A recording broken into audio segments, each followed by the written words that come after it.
साथियों, ये हमारा लक्ष्य है।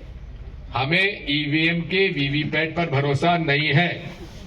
हमें माननीय चुनाव आयोग के निष्पक्षता पे भरोसा नहीं है। तो सुना आपने, ये हैं कांग्रेस के राज्यसभा सांसद दिग्विजय सिंह, जिन्होंने लोकसभा चुनाव के पहले एक बार फिर ईवीएम, वीवीपैट और चुनाव आयोग पर सवाल उठाए। भोपाल में बुधवार को उन्होंने कहा कि मेरा आरोप है कि चुनाव आयोग निष्पक्ष नहीं है, दबाव में है। आयोग से हम निष्पक्षता की उम्मीद करते हैं। ईवीएम का सारा काम प्राइवेट लोगों के हाथों में है।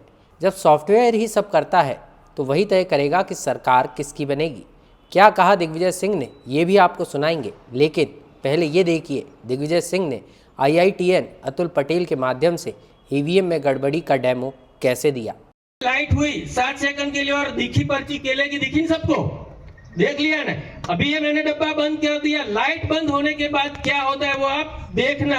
ये प्रोग्राम हमने मैनिपुलेशन कैसे होता है वो बनाया। आपके नजर के सामने एप्पल की पर्ची लाइट बंद होने के बाद छप गई ना, बराबर। फिर से मैं एक तरबूज को वोट देता हूं, तरबूज को दिया तो तरबूज की पर्ची छप के आपके नजर के सामने आ गई। लाइट हुआ तब भी पर्ची दिखती है। लाइट बंद होने के बाद ये डार्क ग्लास के पीछे क्या होता किसी को पता नहीं चलता।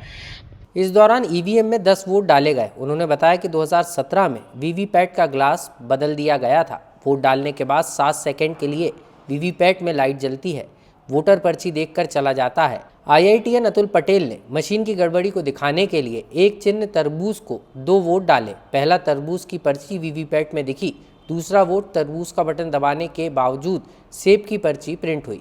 अतुल ने कहा 2013 से वे चुनावी प्रक्रिया पर बारीकी से नजर रख रहे हैं। हम बैलेट पेपर से वोटिंग की लड़ाई लड़ रहे हैं। लड़ाई तो लड़नी है, क्योंकि ये फासिस्ट डिक्टेटरशिप की तरफ हम इस देश को नहीं जाने देंगे। ये नैरेटिव पहले बनाते हैं।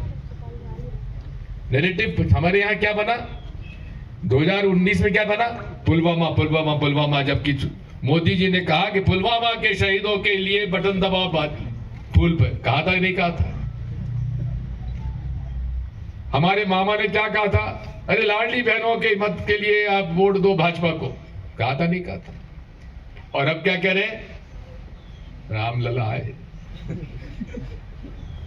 अब बात ये नैरेटिव बनेगा और लोग बात समझे, हाँ साहब। अब मध्य प्रदेश के अंदर सारे सर्वे कह रहे हैं, आप लोग सब आके कह रहे हैं साहब कांग्रेस सरकार, भाजपा के लोग कह रहे हैं कि सरकार कांग्रेस की बन रही है।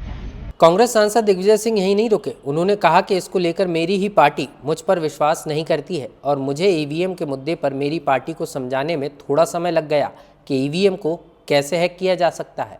MBS गौरतलब है कि विधानसभा चुनाव में MP में कांग्रेस को बुरी तरह हार का सामना करना पड़ा था। इसके बाद से ही कांग्रेस ईवीएम पर ठीकरा फोड़ने लगी। लेकिन अब ईवीएम को लेकर दिग्विजय सिंह ने विशेषज्ञों के साथ मिलकर डेमो दिखाया कैसे ईवीएम को हैक किया जा सकता है। वहीं दिग्विजय सिंह के डेमो के बाद अब पूर्व CM कमलनाथ भी X पर लिखा कि भारतीय वोटिंग प्रणाली में बदलाव होना चाहिए। वहीं दिग्गी के आरोपों पर बीजेपी के विधायक रामेश्वर शर्मा ने तीखी टिप्पणी करते हुए कहा कि आयोग पर सवाल उठाना गलत है। दिग्विजय सिंह के खिलाफ FIR दर्ज होनी चाहिए। जब आपको लगता है कि ईवीएम में गड़बड़ी हो सकती है तो आपके अपने बेटे राधोगढ़ से जीते हैं तो क्या वो गड़बड़ी से जीते हैं? या आपकी कर्नाटक में सरकार बनी है तो तब वहाँ नहीं था, ईवीएम नहीं थी कर्नाटक में, काहे से वोट डला? तो वहाँ की पूरी सरकार से क्या इस्तीफा दिलवाएंगे? या कांग्रेस के अन्य जो नेता जीते हैं उनसे इस्तीफा दिलवाएंगे? और इसलिए मेरा माननीय दिग्विजय सिंह जी से आग्रह है कि आप आतंकवादियों का साथ दे रहे हो, वो समझ में आ रहा है। आप आतंकवादियों को भाई साहब और जी कह रहे हो, तक भी समझ में आ रहा है।